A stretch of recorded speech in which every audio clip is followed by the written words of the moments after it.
அனைவருக்கும் ஆனந்தமான இறைவணக்கம். ஆன்மீக சிவ சொந்தங்களே, 15/2/2026 மாசி மகா சிவராத்திரி இன்று 3ஆம் ஜாம வேளையில், அதாவது நள்ளிரவு 12 மணி முதல் நாளை மறுநாள் காலை 3 மணிக்குள் நான் சொல்லும் இந்த சிவ பிரார்த்தனையை உங்கள் மனதிற்குள் 21 முறை நீங்கள் சொல்லிவிட்டால் உங்கள் குடும்பத்தின் தோஷங்கள் அத்துணையும் நீங்கும், கஷ்டங்கள் அத்துணையும் நீங்கும், உங்கள் குழந்தைகள் நன்றாக படிப்பார்கள், கலைத்துறையில் வெற்றி கிடைக்கும்.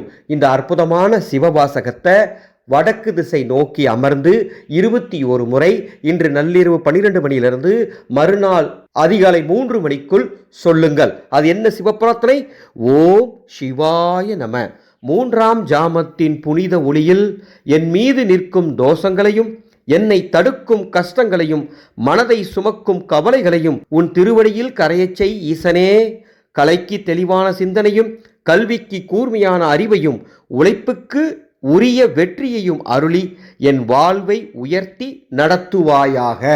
இந்த சிவ பிரார்த்தனை இந்த வீடியோக்கு கீழே டிஸ்கிரிப்ஷன் பாக்ஸில் டைப் பண்ணி கொடுத்துருக்கேன். இந்த பிரார்த்தனையை இன்று 3ஆம் ஜாம வேளையில் சொல்லுங்கள்.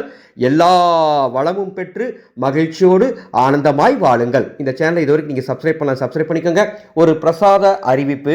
இன்று மகா சிவராத்திரியை முன்னிட்டு அடியேன் இன்று இரவு முழுவதும் 4 ஜாமமும் சிவலிங்கத்திற்கு சிறப்பு அபிஷேகங்கள் ஆராதனைகள் செய்ய போகின்றேன். லிங்கத்தின் மீது பானலிங்கம் வைத்து அதை உயிரூட்டி நள்ளிரவு 12 மணிக்கு நடக்கும் ருத்ர ஹோமத்தில் அந்த பானலிங்கத்தை வைத்து சக்தியூட்டி அதை பிரசாதமாக தரப்போகின்றேன். இந்த பானலிங்கம் உங்கள் வீட்டை சிவன் ஆலயமாக மாற்றும்.